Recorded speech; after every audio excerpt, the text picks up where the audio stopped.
The shockwaves from last weekend's raid near Hanoi are still rippling around the world.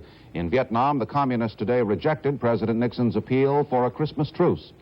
In Moscow, the Russians charged the United States with spreading the land war to the north.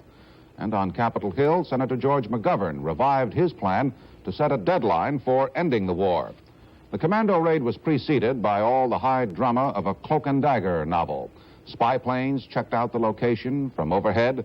The intelligence community leaned on all its obscure sources.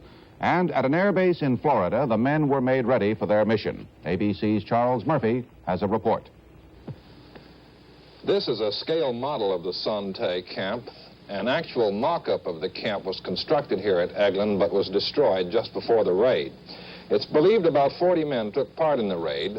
A quarter moon had just risen when the men struck about 2:30 in the morning.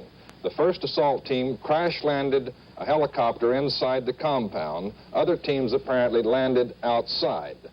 One team secured a bridge which connects a small village. All around the camp are fields, mostly rice fields. The river runs along this side of the camp.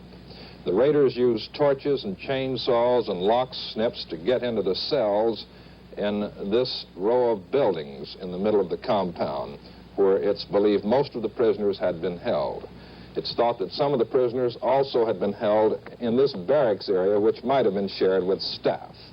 This camp itself was but lightly guarded even when the prisoners were being held here, and General Leroy Manor, the overall commander of the operation, told me he felt certain that he could have recovered the prisoners safely if the North Vietnamese had not already moved them out.